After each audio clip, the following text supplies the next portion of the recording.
ৰাম কৃষ্ণ কথাই তো অমৃত তো কৰি স্বাদ শুনো সুত শুক পৰীক্ষিতৰ সোমবাৰ যাৰ ঘোঁৰা চলে আতি আকাশৰ পথে সসাগৰা পৃথিৱী যি নীলা একে ৰথে জম্বুদ্বীপ গতি পৰি শীত মহাবীৰ তৰুণ কালতে কেনে তেজিলা শৰীৰ ও ভিত যেন খাতে পৃথিৱীৰ ৰাজা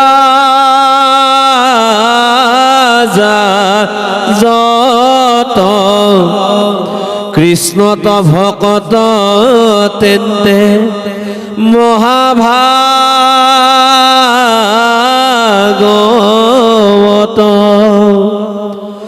ও হৰি স্মৰি জীৱতে কৰিলা তনু ত্যাগ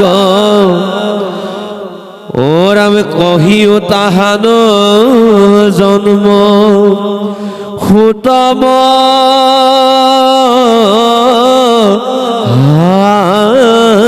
ভাগ বিষ্ণু বৈষ্ণৱৰ কিঞ্চিতে কোনাহি ভেদ দুইৰো কথা কৰে পাতকৰ স্কন্ধ ছেদ ৰাম এতেকে শুনিব আমি ভকত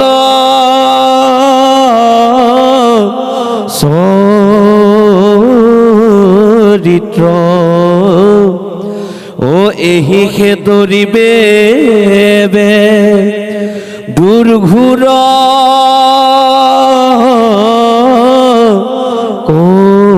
কলিত ও দেৱৰো দুৰ্লভ সুখ মুনি মহাভাগ কি মতে পাইলন্ত পৰীক্ষিত তাংক লাগ বৈকুণ্ঠৰ শাস্ত্ৰ যিটো বেদান্তৰ তত্ত্ব সাত দিনে কৈলাসীটো মহাভাগৱত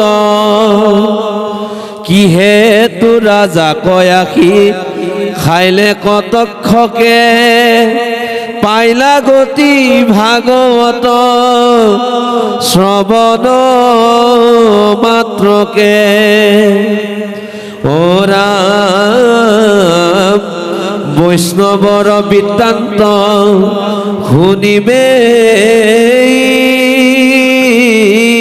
ইচ্ছা আছে কহিও কহুত আন কথা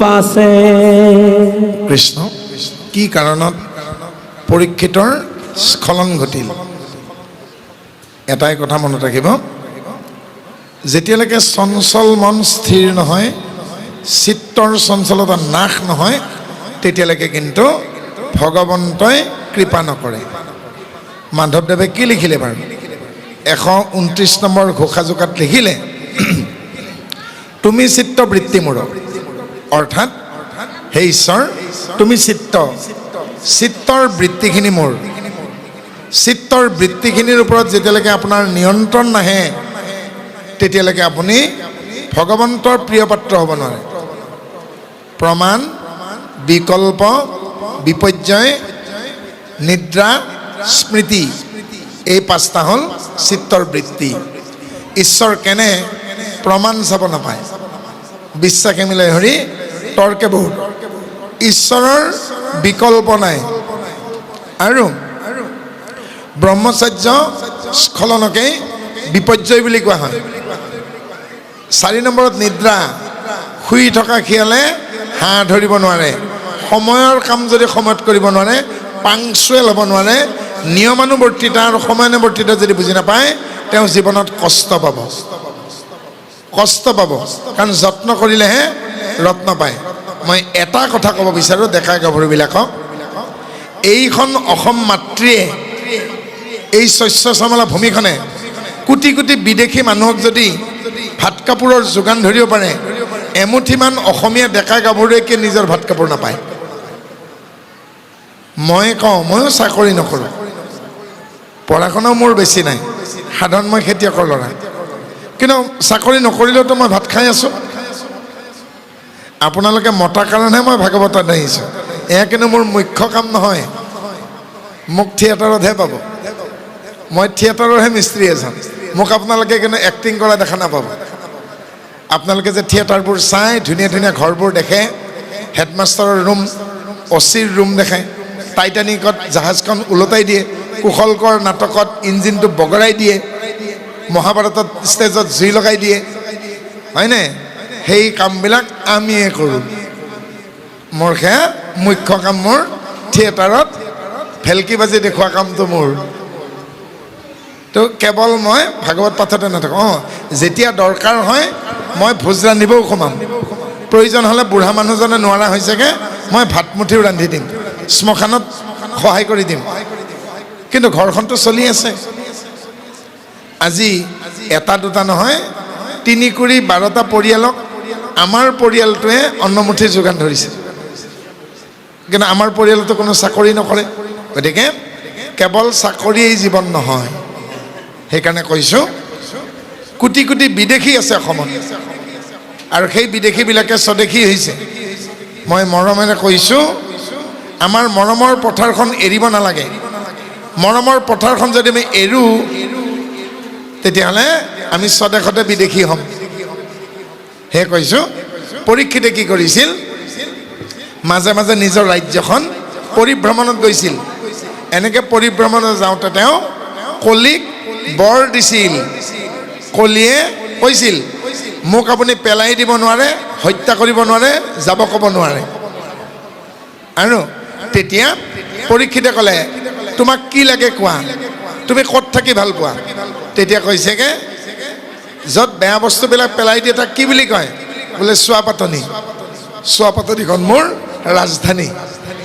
অৰ্থাৎ য'ত আমি এনেহা ভাত পেলাই দিওঁ, বেয়া কাপোৰ পেলাই দিওঁ, মায়ে সৰা চুলিখিনি পেলাই দিছে, দেউতাই সৰা দাঁতকেইটা পেলাই দিছে, ল'ৰা ছোৱালীৰ আৱৰ্জনা পেলাই দিছোঁ, সেনেকুৱা ঠাই বোলে কলিৰ ৰাজধানী।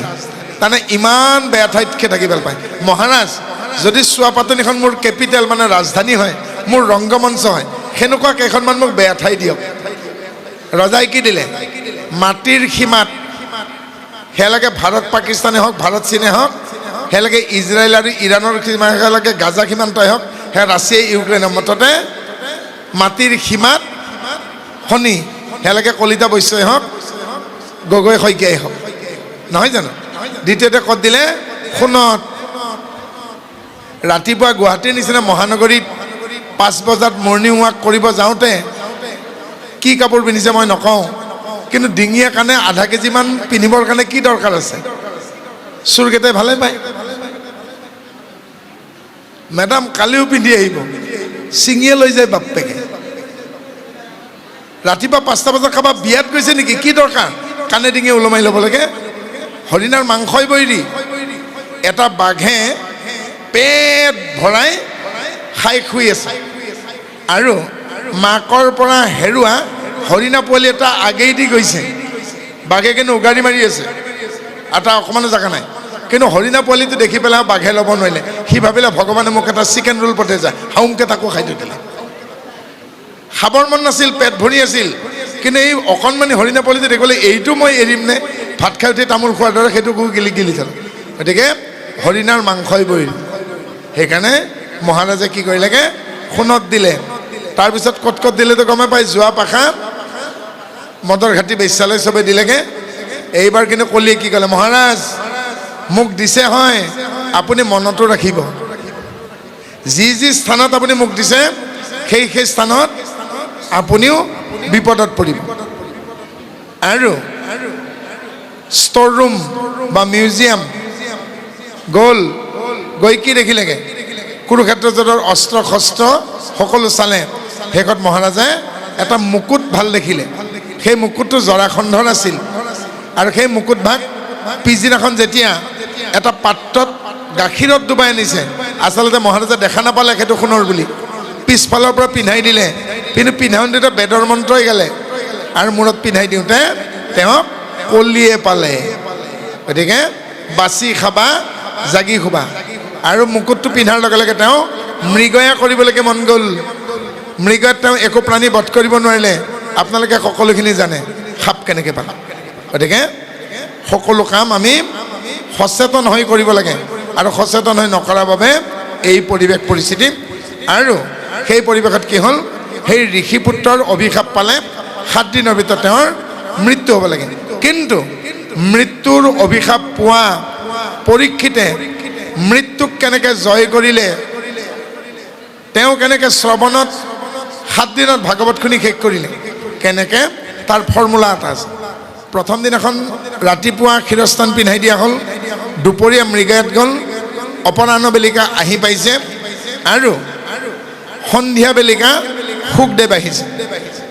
তাৰ আগতেই 4জন বেদৰ পাৰাংগত চতুষ্পাঠী অনা হ'ল।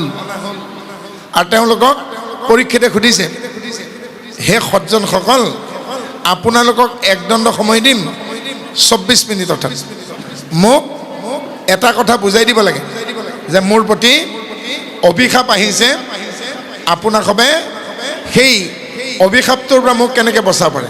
বোলে মহাৰাজ আপুনি কি ক'ব বিচাৰিছে, যে মোৰ অপৰাধ হৈছে যাৰ বাবে মই অভিশাপ পাইছোঁ, কিন্তু পাপৰ বোজাটো লৈ মই মৰিব নিবিচাৰোঁ।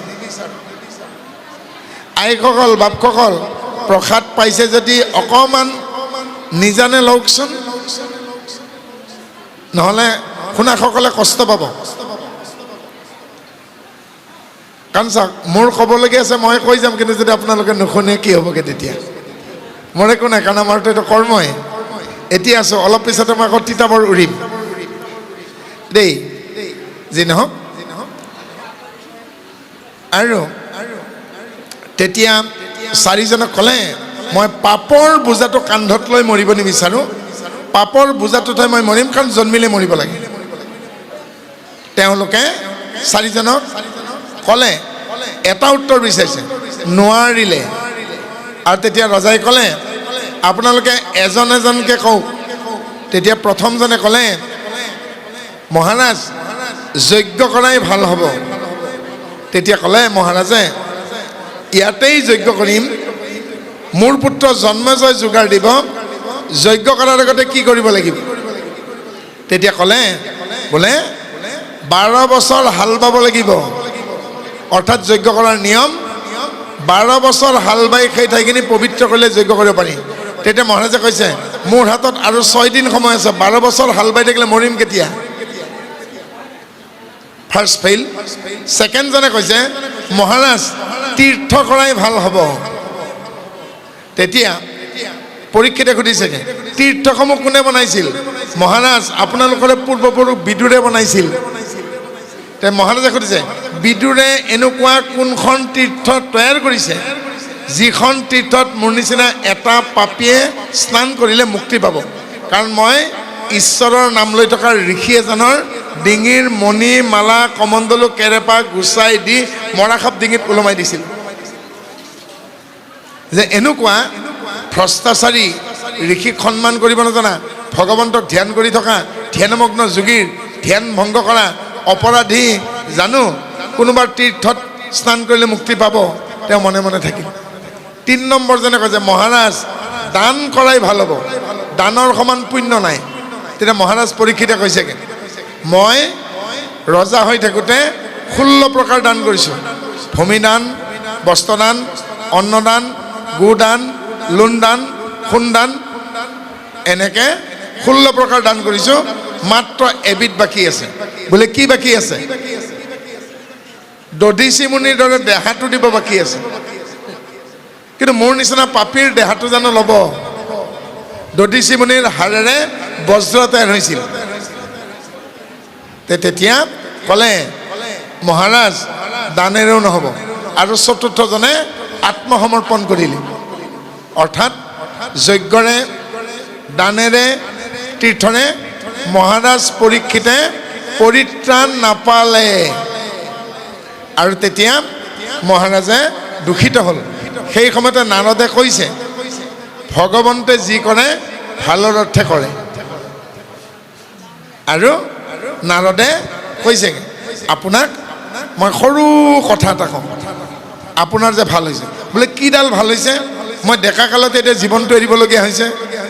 আকৌ নাৰদে কৈছে ভগৱন্তে যি কৰে ভালৰ অৰ্থে কৰে। বোলে জৰাসন্ধই যজ্ঞ এটা কৰিছিল, যজ্ঞত নৰবলি দিব জৰাসন্ধই, আৰু ভাল পাহুৱাল ডেকা ল'ৰা বিচাৰি ফুৰিছে। আৰু দুজন বন্ধু আছিল জৰাসন্ধ ৰাজ্যতে, ডাঙৰজনৰ নাম নগেন আৰু সৰুজনৰ নাম খগেন। বৰদেউতাকৰ ল'ৰা আৰু খুৰাকৰ ল'ৰা। নগেন আৰু খগেনৰ কি হ'লগে? নলেগলে লগে বন্ধু, আকৌ ভায়েক ককায়েক, সখীয়েকো। আৰু নগেনে বাঁহ কাটোতে বাওঁ হাতৰ বুঢ়া আঙুলিটো কটা গ'ল। তেতিয়া খগেনে ক'লে ভগৱানে যি কৰে ভালে অৰ্থে কৰে। নগেনৰ খং উঠি খগেনক ঢকিয়াই দিলে। খগেন গৈ কুঁৱা এটাত পৰিল, পানী নোহোৱা কুঁৱা। আৰু নগেন গুচি গ'ল বজাৰৰ ফালে। আৰু বজাৰৰ পৰা ৰজাৰ কটুৱালে ধৰি নিছে। 3 দিন খুৱাই বোৱাই লোৱাৰ পাছত ৰজাৰ পুৰোহিতে, জৰাখণ্ডৰ পুৰোহিতে বন্দীক চাবলৈকে আহিলে। আহি পেলাই পুৰোহিতে কৈছে এয়া বলি অসম্ভৱ, অংগক্ষত হৈছে, বাওঁ হাতৰ এটা আঙুলি নাই, আৰু য'ৰ পৰা অনা হৈছে তাত থৈ আহিব লাগে। আৰু নগেনক এৰি দিয়া হ'ল। নগেন আহি আকৌ ঘৰ পালে, খগেনক কুঁৱাৰ পৰা উঠাইছে। উঠাই পেলাই কৈছে এই সখা বেয়া পাই নাথাকিবা, তোমাৰ কথাটোৱে সঁচা। বোলে কি? ভগৱানে যি কৰে ভালে অৰ্থে কৰে। মোৰ যদি আঙুলিটো নাকাটিলেহেঁতেন আজি মোক তুমি নোপোৱা, মোৰ ডিঙিটো ৰজাই কাটিলেহেঁতেন। মোৰ ঠাইত যদি তুমি গ'লাহেঁতেন তোমাক কাটিলেহেঁতেন। গতিকে কি ক'লেগে? সেইকাৰণে নাৰদে সেই জৰাখণ্ডৰ বলিটোৰ কথা কৈ শুকক ক'লে মহাৰাজ ভগৱানে যি কৰে ভালে অৰ্থে কৰে। এইফাললৈকে শুকদেৱ আহি আছে। আৰু শুকদেৱে ৰজাৰ মনৰ সংশয় ছেদন কৰিলে। কি কৰিলে? পৰীক্ষিতে কি সুধিলে? প্ৰথম সুধিছেগে হে গুৰুদেৱ আপোনাক আপোনাৰ পিতৃয়ে কি ধৰ্ম দিলে? হৌ গুৰুহ তব পিতৃৰ দ্বাৰা কো ধৰ্ম প্ৰদায়তে। আপোনাক আপোনাৰ পিতৃয়ে কি ধৰ্ম দিলে? নাৰদে কি ক'লে বাৰু? ধৰ্মা প্ৰভুজিত কৈতপৌত্ৰ পৰমা নিৰ্মৎস্বৰণম সতম वेदं वास्तवमत्रवसु सीवदं तापत्रय उन्मीलानम। हे राजन মোক মোৰ পিতৃ কৃষ্ণ দৈপায়ন বেদব্যাসে এনে ধৰ্ম দিলে যি ধৰ্মত কৈতৱ বা কপট নাই আৰু হিংসা নাই। ধৰ্মা প্ৰৌজিত কৈতা বৌত্ৰা পাৰমা নিৰ্মৎস্বৰণম সতম, য'ত কপট আৰু হিংসা নাই। আৰু যি ধৰ্মত আশ্ৰয় ল'লে আদি ভৌতিক, আদি দৈবিক, আধ্যাত্মিক তিনিটাপৰ পৰা পৰিত্ৰাণ পাব পাৰি। প্ৰাৰব্ধ, আৰব্ধ, অনাৰব্ধ 3 প্ৰকাৰ সংস্কাৰ পৰা মুক্ত হ'ব পাৰি। যি ধৰ্মত আশ্ৰয় ল'লে মোহগ্ৰস্ততাৰ পৰা মুক্তি পায় আৰু অহাৰ প্ৰয়োজন নাই। অৰ্থাৎ এই একশৰণ হৰিনাম ধৰ্মত শংকৰদেৱৰ বাক্য পালন কৰি কায় বাক্য মানে যি ঈশ্বৰক ভজিছে, যি সেৱা ধৰ্ম কি বুজি পাইছেগে, তেওঁ আৰু আহিব নালাগে পৃথিৱীত। কিহৰ বাবে? পৃথিৱীত কোনে আৰু আহিব নালাগে। যাৰ দেখিব লগাখিনি দেখা হৈ গ'ল, ক'ব লগা কোৱা হৈ গ'ল, জানিব লগা জনা হৈ গ'ল, ল'ব লগা লোৱা হৈ গ'ল, হেৰাব লগাখিনি হেৰুৱা হৈ গ'ল, তেওঁ আৰু আহিব নালাগে। মই কথাখিনি সংস্কৃতত ক'লে টান হ'বৰ কাৰণে অসমীয়াত কৈ দিছোঁ। হেয় শূন্য, জ্ঞেয় শূন্য, হেতু শূন্য, প্ৰাপ্তি শূন্য, প্ৰাকাম্য শূন্য, চিকিৎসা শূন্য, গুণলীনতা। দেখিবলগীয়া দেখা হৈ গ'ল, জানিবলগীয়া জনা হৈ গ'ল, বুজিবলগীয়া বুজা হৈ গ'ল, ক'বলগীয়া কোৱা হৈ গ'ল, হেৰাবলগীয়া হেৰুৱা হৈ গ'ল, আৰু তেওঁ এই পৃথিৱীত আহিবৰ কোনো দৰকাৰ নাই। আৰু সেই অৱস্থালৈকে যাবৰ কাৰণে চেষ্টা কৰক। আপোনালোকে জীৱনত কি কৰেগৈ বা আমি কি কৰোঁ, যিখিনি জীৱনত নাপালোঁ তাৰ কাৰণে ঢাকুৰি মৰোঁ, কিন্তু যিখিনি পালে তাৰ মূল্যাংকন নকৰোঁ। আপোনালোকক নিৰোগী দেহা এটা দিছে, কলা বোবা অন্ধ কৰি পেলাই জন্ম দিয়া নাই। যিসকল কলা বোবা দৃষ্টিহীন তেওঁলোকৰ কিমান সমস্যা চিন্তা কৰকচোন। ইয়াত থকাটো সেনেকুৱা নহয়। গতিকে ঈশ্বৰৰ প্ৰতি কৃতজ্ঞ হওক, আৰু তেতিয়া দেখিব আপোনালোকৰ ভাল হৈছে। আৰু সেয়ে পৰীক্ষিতে এইবাৰ দ্বিতীয় প্ৰশ্ন কৰিছে, হে গুৰুদেৱ, আপোনাক আপোনাৰ জীৱনত সৰ্বশ্ৰেষ্ঠ বুলি কাক চিনাকি কৰাই দিছে? আজি নামখাৰৰ অন্তত এইখন মজিয়াত 150 বছৰীয়া এই দিৱস উদযাপনৰ সন্মুখত যিজন শিল্পীয়ে এই বাটচৰাৰ মূৰ্তি তোৰণখন জয় বিজয় বনালে তেওঁক চিনাকি কৰাই দিছে। যিজন দাতা তেওঁক চিনাকি কৰাই দিছে। যি ভূমিদাতা স্মৰণ কৰিছে। আজি নামেতি পাঠেকি ব্যাখ্যাকাৰক সকলোকে চিনাকি কৰাই দিয়া নাই জানো? সেনেকৈ পৰীক্ষিতে শুকক সুধিছে, আপোনাক আপোনাৰ জীৱনৰ সৰ্বশ্ৰেষ্ঠ বুলি আপোনাৰ পিতৃয়ে কাক চিনাকি কৰাই দিলে? এইবাৰ শুকে কি কৈছে চাওক পৰীক্ষিত। শ্ৰীমদ্ ভাগৱতে মহামুনিকৃতে কিংবা পৰিৰিচনা সদ্যা হৃদ্যা অৱৰুদ্ধতে কৃত্তিবিশ শুশ্ৰূষবিশ তৎসনা। অকণমান আগতে বাপজনাই ভাগৱতৰ মাহাত্ম্যত গায়ন কৰি গৈছে। অৰ্থাৎ অসমীয়াত ক'লে এনেকৈ হ'ব, হে মহাৰাজ পৰীক্ষিত, মোক মোৰ পিতৃ পুৰাণমুনি কৃষ্ণ দ্বৈপায়ন বাদৰায়ণ বেদব্যাসে পৰমাত্মা পৰমেশ্বৰৰ সৈতে চিনাকি কৰাই দিলে। পৰমাত্মা পৰমেশ্বৰৰ সৈতে চিনাকি হোৱাৰ পাছত অন্য ক্ষুদ্ৰ দেৱ দেৱীৰ উপাসনাৰ প্ৰয়োজন নাই। এই বাপজনাই গুৱাহাটীলৈকে গ'ল। গৈ পেলাই কিয় গৈছেগৈ? তেওঁৰ ভনীয়েকৰ বিয়া মাতিবলৈকে মোৰ তাত গৈছে। আৰু গৈ পেলাই দেখিলে আমাৰ পদূলিত বুঢ়া মানুহ এজন আছে। মোক কৈছেগৈ, কোন হয়? বোলে কোন হ'ব আৰু? মোৰ দেউতা আকৌ। বোলে নামটো কি? অমুক। নামটো শুনাৰ লগে লগে তেওঁ চিঠিত লিখিলে, ওপৰত কি লিখিলেগৈ? প্ৰতি মাননীয় শ্ৰীযুত মদন গোপাল ব্ৰহ্ম আৰু পৰিয়ালবৰ্গ। চাহকাপ খাই গুচি আহিল, ভাত খাব ক'লেও নাখালে, আৰু বোলে 10 ঘৰ মানুহক মাতিব আছে। চিঠিখনত মাৰ নামটো নাই। মোৰ ওপৰত 3জন দাদা আছে, ডাঙৰ দাদা, মাজ দাদা, সৰু দাদা। ক'ব নেকি মায়ে মোৰ নামটো তাত কিয় নাই? ডাঙৰ দাদাই ক'ব নেকি মোৰ নামটো তাত কিয় নাই? অৰ্থাৎ দেউতাৰ নামত চিঠিখন দিয়াৰ লগে লগে মা নিমন্ত্ৰিত হৈ গ'ল, ডাঙৰ দাদা, সৰু দাদা, মাজ দাদা সকলো নিমন্ত্ৰিত হৈ গ'ল। কিন্তু মোৰ নামত চিঠিখন দিলে দেউতা নাহিবও পাৰে। ইয়াতে মাস্কত মই ভনী এজনী বিয়া দিছোঁ। দেউতাই যদি তাৰ পৰা কয় বোলে গোগামুখৰ অমুক বাপে বিয়াত মাতি থৈ গৈছে, যাবি, বিয়া দিয়া যি জোঁৱাইও আহিব। অৰ্থাৎ পিতৃক নিমন্ত্ৰণ দিয়াৰ লগে লগে জীয়েক পুতেক সমস্ত নিমন্ত্ৰিত হৈ যায়। পৰমাত্মা পৰমেশ্বৰক কোৱাৰ লগে লগে তেওঁৰ ল'ৰা ছোৱালীৰ নিচিনা বাকীবিলাক নিজেই নিমন্ত্ৰিত হৈ যায়। কৃষ্ণক পুজিলে পূজা হয় সকলোৰে, পৃথকে পুজিলে পূজা কেহু নাপাওঁ। সেইকাৰণে একশৰণত ঈশ্বৰ কৃষ্ণ বাদে বেলেগ উপদেৱতাৰ ক্ষুদ্ৰ দেৱ দেৱীৰ, ইংলিছত যাক ডেমিগডছ বুলি কয়, তেওঁলোকৰ উপাসনা। পৰৈৰ ঈশ্বৰ, পৰমেশ্বৰ শব্দৰ বিপৰীত শব্দ পৰৈৰ ঈশ্বৰ। পৰৈৰ ঈশ্বৰ মানে ক্ষুদ্ৰ দেৱ দেৱী। পৰমেশ্বৰ মানে সুপ্ৰিম চল, সুপ্ৰিম গড। তাৰ বিপৰীতে হ'ল পৰৈৰ ঈশ্বৰ, ডেমিগডছ, ক্ষুদ্ৰ দেৱ দেৱী। অৰ্থাৎ মোৰ দেউতাক মাতোতে গোটেইখিনি নিমন্ত্ৰণ হৈ নগ'ল জানো? গতিকে কৃষ্ণক দিওঁতে বাকী সকলোখিনি all were spontaneously invited. No need to separately invite all the demigods. If you address directly to the supreme soul or the supreme God, then spontaneously the all others they are also invited. কথা হয়তো সেইকাৰণে চতুৰ ভকতসকলে পৃথকে একো নকৰে, কি কৰে? একেবাৰেই সামৰি থৈ দিয়ে। কিমান সহজকৈ কৰি থৈ দিছে। আৰু এনেকৈ সুখদেৱে কি কৰিলেগে? পৰীক্ষিতৰ মনৰ সংশয় ছেদন কৰিলে। আৰু তৃতীয় স্কন্ধত আপোনালোকে পাব কপিল দেৱহূতি সংবাদ কপিল প্ৰভুৱে মাতৃক ভক্তিৰ স্বৰূপ কৈছে। কপিল প্ৰভুৱে কি কৰিছিল বাৰু?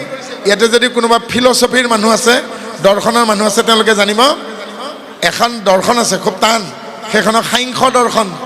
সাংখ্য দৰ্শন প্ৰতিষ্ঠা কৰিছিল কপিল প্ৰভুৱে।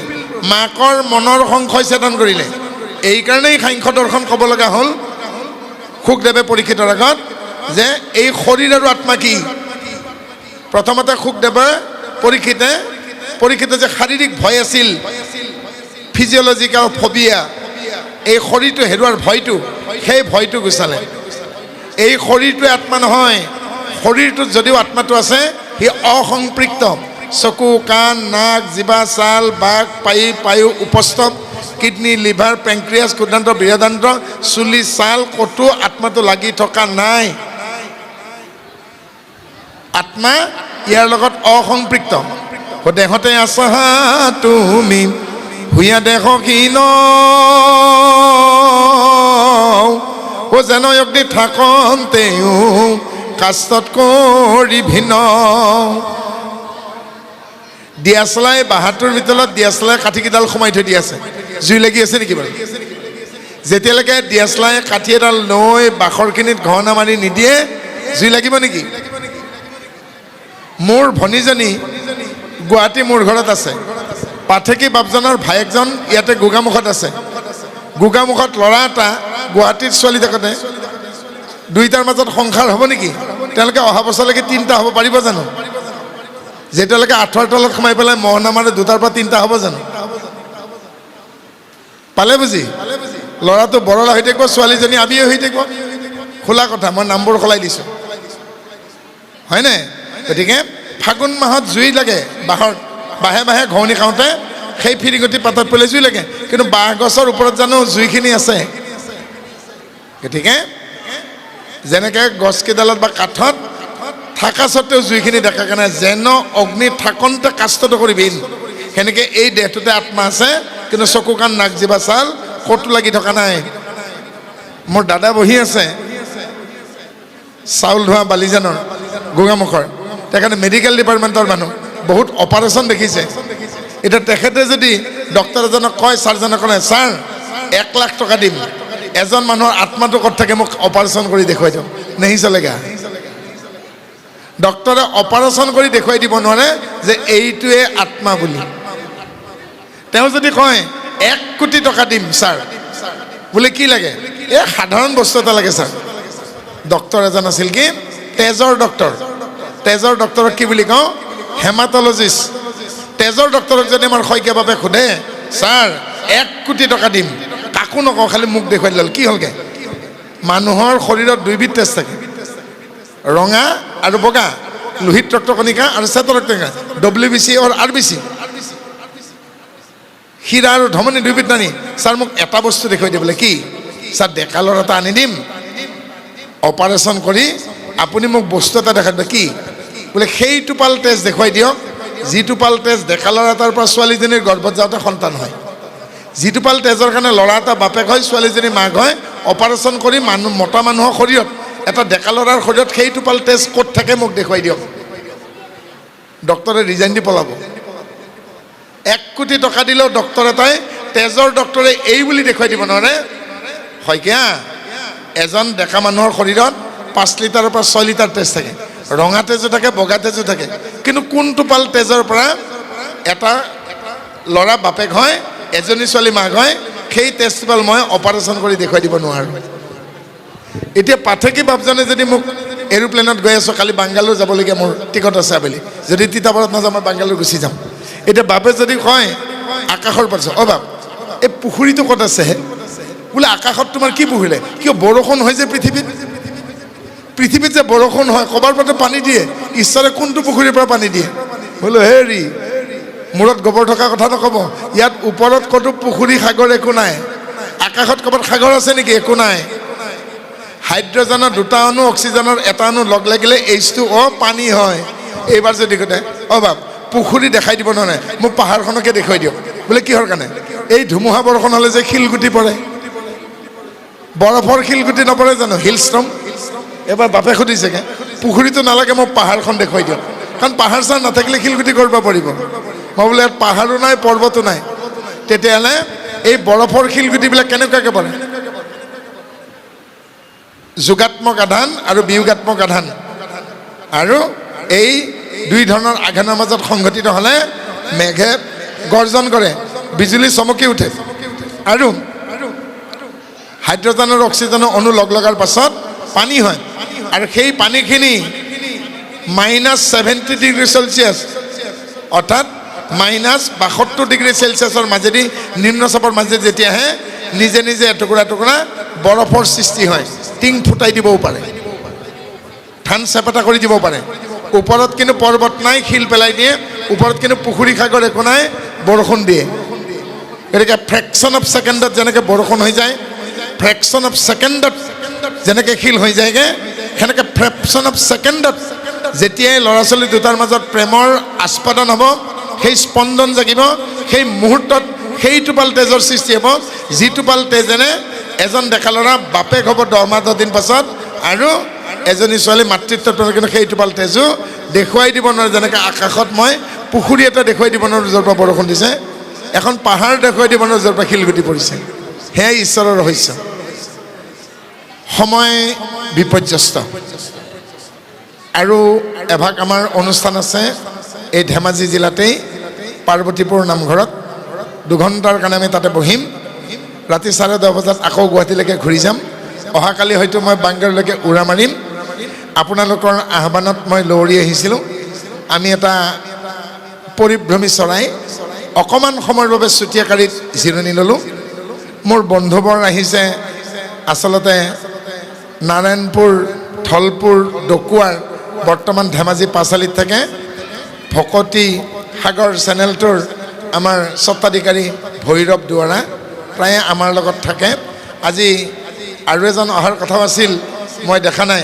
আৰু আমাৰ কমিটিটোৰ পৰা আৰু এজন বাপক আমি দেখিছোঁ অনুপম বিতুপন আপোনালোকে পায়ে থাকে গতিকে মই নামবোৰ পাহৰিছোঁ বেয়া নাপাব দেই আজি ভাইটি অম্লান নাহিল কিবা কাৰণত কালিনী ভোমোৰা অহা নাই অসুচ লাগিলেগৈ গতিকে 4জনমান অহাৰ কথা আছিল যিসকলে আহিব নোৱাৰিলে দুখ বেজাৰ নকৰিব এখেতসকলে বন্দী কৰি ৰাখিছে দৃশ্যখিনি এডিটিং কৰি 2 এদিন পাছতে আপোনালোকক দিব আৰু বিতৰ্কিত বিষয়বোৰৰ পৰা আঁতৰি থাকিব আমাৰ মাজৰ পৰা জুবিন গাৰ্গ আঁতৰি গ'ল আমি এই অনুষ্ঠানৰ পৰা ঈশ্বৰক খাটিছোঁ আত্মাই সদগতি পাওঁ ঈশ্বৰে গৰিমা আইগৰাকীক শোকতাপ সহ্য কৰিব পৰা শক্তি দিয়ক ন্যায় পাওক কিন্তু ন্যায় পাওঁতে যাতে পলম নহওক কাৰণ জাষ্টিচ দিলে জাষ্টিচ দিলে মই আইনৰ কথা নাজানো কিন্তু এজন জাজে কৈছে ন্যায় পাওঁতে যদি পলম হয় সেই ন্যায়ৰ কোনো মূল্য নাই আজিৰ পৰা 35 বছৰ আগত 8 বছৰীয়া ছোৱালীজনী গুৱাহাটীত হত্যা কৰিছিল আৰু আজিৰ তাৰিখত হত্যাকাৰীজনৰ বয়স 93 বছৰ পেৰালাইচিছ হৈ বিচনাত পৰি আছে এমাহ আগতে কোৰ্টে ৰায় দিছে তেওঁৰ বোলে যাৱজ্জীৱন জেল হ'ব লাগে অলপ ফাঁচি দিলে অলপ নাই মৰিবলৈ বুঢ়াটো এই কেইদিন বছৰ এনেই মৰিব সেই ছোৱালীজনীৰ মৃত্যু হ'ল বাপেক মৰিল মাক মৰিল এতিয়া আৰু সেই হত্যাকাৰীটোক জেলত দি লাভ হ'ব নেকি সি কেলধেপকৈ যি আছে এতিয়া গমেই নাপায় পেৰালাইচিছ হৈ পৰিছে গতিকে সেনেকুৱা বিচাৰত মানুহে কি হেৰুৱাবগৈ আস্থা হেৰুৱাই পেলাব মই বিচৰা নাই জনসাধাৰণে আইনৰ ওপৰত আস্থা ৰাখক গতিকে আইনৰ ওপৰত যদি আস্থা ৰাখিব লাগে প্ৰশাসনে ৰাজনীতি নকৰি স্বাৰ্থপৰৰ কাম নকৰি বিচাৰ কৰক কাৰণ মই গুৱাহাটীত থাকোঁ পৰাগ দাস হত্যা হ'ল মোৰ দুৱাৰমুখত বুধবাৰৰ কাজিয়া মোৰ দুৱাৰমুখত পৰাগ দাসক হত্যা কৰিছে আজিলৈকে পৰাগ দাসৰ হত্যাকাৰী ধৰা নপৰিল মই কাকো দোষাৰোপ কৰিব বিচৰা নাই মানৱেন্দ্ৰ শৰ্মাক উজান বজাৰ হত্যা কৰিলে ধৰা নপৰিল চেৰ্গেই গ্ৰিটচেংকো ৰাছিয়াৰ ইঞ্জিনিয়াৰজনক মাৰি পেলালে হত্যাকাৰী ধৰা নপৰিল গতিকে শেষ বিচাৰ বুলি কথা এষাৰ আছে কিন্তু যদি পলম হয় গতিকে জুবিনে এদিন কৈছিল এখন সভাত বোলে দাদা আপুনি কেনেকুৱা তেতিয়া জুবিনে কৈছেগৈ আমুল শুনিছা বোলে তো আজিকালি চবেই খায় আমুল তাজা বোলে আমুলৰ এডভাৰটাইজত দিয়ে টেষ্ট অফ ইণ্ডিয়া এবাৰ জুবিনে কৈছে পুৰবী দেখিছা বোলে গাখীৰ খাওঁ পুৰবী বোলে টেষ্ট অফ আছাম বোলে আপুনি কি বোলে মই নিমখ নহ'লে দাইল চব্জি যেনেকৈ খাই ভাল নালাগে আজি অসমৰ পৰিৱেশ সেৰেকা হৈ গ'ল জুবিন নাই অহা বছৰ বিহু হয়তো কি হয় আমি গম নাপাওঁ কিন্তু তাৰ উল্টা কথা এটা কওঁ আজি জুবিন নোহোৱাৰ কাৰণে যেনেকৈ জুবিনে নিমখ বুলি কৈছিল তাৰ ওলটা কথা 12 বছৰ বয়সত শংকৰদেৱ পঢ়া খালি লৈ গ'ল। প্ৰথম দিনাখন তেওঁ স্বৰবৰ্ণ শিকিল, দ্বিতীয় দিনাখন তেওঁ আগবেলা ব্যঞ্জন বৰ্ণ শিকিল। আৰু আইতাই সাধু কৈছিল, কৃষ্ণৰ সাধু। আইতাক সাধুতে কি কৈছিল যে তেওঁ গভীৰ বনত অকলে থাকে, আকাশত যেতিয়া উৰে তেওঁ গৰুৰৰ পিঠিত থাকে, পানীত যেতিয়া থাকে ক্ষীৰসাগৰত তেওঁ অনন্ত নাগত শয়ন কৰে, হাতৰ তলুৱাবোৰ পদুমৰ পাহিৰ দৰে কোমল, চকুবোৰ আয়ত, চুলিবোৰ কেঁকুৰা আকঞ্চিত, ডিঙিটো শংখৰ দৰে পিছল। আৰু তেওঁ শত্ৰুৰ লগত যেতিয়া যুঁজ কৰে খৰকৈ খৰ বৰ্ষণ কৰে, আৰু তেওঁ মানুহৰ ভয় দুখ হৰণ কৰে। কোনে সাধু কৈছে? আইতাই। আৰু দ্বিতীয় দিনাখন আখৰবোৰ শিকাওঁতে শংকৰদেৱে, তেওঁৰ নাম গদাধৰ আছিল, তেওঁ গদাধৰে মহেন্দ্ৰ কন্দলীক সুধিছে, গুৰুজন বোলে কি অৰ পৰা ক্ষলৈকে শিকালে, এই আখৰবোৰ যদি ফুল হৈ যায়, মোৰ ভাৱনা যদি সূতা এডাল হৈ যায়, মই মালা এডাল গাঁঠিব পাৰোঁনে? তেতিয়া গুৰুজনে কৈছে, সেই মালাডাল ঈশ্বৰে আগতেই গাঁঠি থৈছে আৰু মালাডাল ব্ৰহ্মাক দিছে, সেইডাল মালাৰ নামেই অক্ষমালা। আখৰৰ পৰা ক্ষীয় আখৰলৈকে ঈশ্বৰৰ নামসমূহ যিডাল মালাত ল'ব পাৰি তাৰ নামে অক্ষমালা। আৰু বাকীখিনি একো নক'লে। এই বুলি শংকৰদেৱে কৈছে মহেন্দ্ৰ কন্দলীক, কাপোৰ অহাকালি আপোনাক কিন্তু মই কিবা এটা প্ৰেজেণ্ট দিম, উপহাৰ দিম। আৰু স্বৰবৰ্ণ ব্যৱহাৰ নকৰাকৈ ব্যঞ্জন বৰ্ণৰে এটি কবিতা লিখিলে, কোমল গীত। কৰতল কমল দল নহয় ন, পাইছে নহয়, নগচৰ ফণধৰ দবহৰ মগবমা। আৰু এই কবিতাটোত ঈশ্বৰৰ গোটেইখিনি বৰ্ণনা হৈ গ'ল। সেই কবিতাটো চাই মহেন্দ্ৰ কন্দলী কি ক'লে? তৈল নাই লোণ নাই বীৰা জৰু বন্ধনেৰে কাব্যৰ এনে স্বাদ মই আৰু কেতিয়াও পোৱা নাই। অৰ্থাৎ তেলো নাই, নিমখো নাই, মানে মছলাও নাই, জৰুনো নাই, এনে সোৱাদ। অসমত আগতে শংকৰদেৱৰ দিনত গুজৰাটৰ পৰা নিমখ অহা নাছিল, ইয়াৰ পৰা গৈছিল। ইয়াৰ পৰা হাবুং বেছি দূৰ নহয়, হাবুঙৰ পাহাৰৰ দাঁতিত মাটিৰ তলত পুঙত নোম পোৱা গৈছিল। সেইকাৰণে কৈছিল আমাৰ নামনি মানে, হাবুঙত লোণ সস্তা দেহৰ বা কি অৱস্থা। আহোম ৰাজ্যৰ দ্বিতীয় ৰাজধানী এই হাবুঙত নিমখ পোৱা গৈছিল, আৰু নিমখ বৰ দামী আছিল। সেইকাৰণে আগতে কি কৈছিল, লোণে সোণে সমান। এতিয়াও বৰপেটা সত্ৰত মাহ প্ৰসাদ আগবঢ়ালে নিমখ দিয়াটো নিয়ম। নামনিত এতিয়াও ল'ৰা ছোৱালী জন্ম হ'লে কিবা হ'লে এই যে তামোল পাণ যেনেকৈ বিলাইছে, এটোপোলা এটোপা নিমখ দিছিল, কাৰণ ইয়াৰ পৰা সত্ৰলৈও নিমখ গৈছিল। গতিকে এইবোৰ আছিল আমাৰ পৰম্পৰা, যে গুৰুজন সেইজন যে আকাৰ ৰিকাৰ নোহোৱাকৈ কবিতা লিখিছিল, সেইজনে। গতিকে বাবন সমস্ত আইমাতৃক সমস্ত আমি ইমানতে সামৰিব লাগিব। আৰু অনুষ্ঠান আছে আপোনালোকৰো, ৰাতিলৈ ভাওনা আছে। আমি শেষৰ ফালে যাবলৈকে আমি পাঠেকী বাপজনক অনুৰোধ কৰিছোঁ। আৰু সময় সুযোগ সুবিধা হ'লে আপোনাক সবক আমি আকৌ পাম। কেঁচুৱাই আইতাকৰ কোলাত উমলাৰ দৰে আমি আকৌ উমলিম।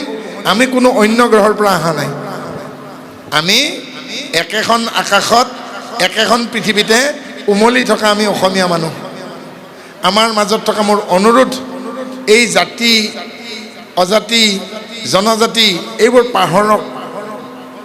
এইবোৰৰ ঊৰ্ধত শংকৰদেৱে যি কল্পনা কৰিছিল, এখন শ্ৰেণীহীন, বৰ্ণহীন, শোষণহীন গণতান্ত্ৰিক সমাজ, সেইভাৱে চলিলেই হ'ল। সেইকাৰণে এই নামঘৰটো বনাইছে। গতিকে এই নামঘৰত জাতি অজাতি বুলি কোনো কথা নাই, হিন্দু মুছলিম বুলি কোনো কথা নাই। গতিকে শংকৰদেৱৰ সেই সপোনটো পূৰণ কৰক, যিষাৰ কথা তেওঁ লিখি থৈ গ'ল। কি লিখিলে? হস্ত পদ বাক্য কৰ্ণ আশ্ৰয় মানে যাৰ, হৰি ভকতিত সমস্তৰ অধিকাৰ। কেৱল কিন্তু মই এই বুলি ক'ম, এতিয়াও কন্যা সন্তানসকলক অলপ বেছিকৈ গুৰুত্ব দিয়ক। গুট্টাজ বেট্টাজ ঘৰতে শিকাওক। কেৱল চুলিখিনি লম্বা কৰি কাণ ফুটাই দিলেই নহ'ব। চুটি ফ্ৰকটো এনেও দুদিন পিছত চুৰিদাৰ হ'ব, কিন্তু কি হ'ব, টেক্সি দুটি মেক্সি পিন্ধি ঘূৰি ফুৰিব। গতিকে বাকীখিনিও শিকাওক, কাৰণ 2 লাখ টকীয়া মোবাইলটো ল'লেই নহ'ব, তাত যদি কভাৰ নলগায়। হৰিণাৰ মাংসই বৈৰী, বাকীখিনি আপোনালোকে নিজে জানে। কৃষ্ণ অপৰাধ বিনাশন। হে ৰাম কি হেতু ৰাজা কয়াখি খাইলে কত কে পাইলা গতি ভাগৱত শ্ৰৱণ মাত্ৰকে ও বৈষ্ণৱৰ বৃত্তান্ত শুনিবে ছায়াছে ও কহিও কহুত আন কথা শুনো পাছে ও ৰাম হেন শুনি সুতে বিনাৱন্তয় মনতে আমি অকুলীন হেন আছিল মনতে ও তোমাখাৰ প্ৰশ্নে ভৈলো আজি সি পবিত্ৰ শুনা যেন জানো কহু কৃষ্ণৰ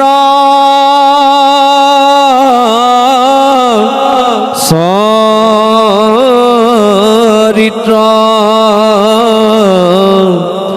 হৰি ৰাম ৰাম ৰাম জয় ৰাম জয় নাৰায়ণ জয় কৃষ্ণ জয় কৃষ্ণ জয় জগৎগুৰু শ্ৰীমন্ত শংকৰ জয় জগতগুৰু শ্ৰীমন্ত কৃষ্ণ হৰি হৰি ৰাম ৰাম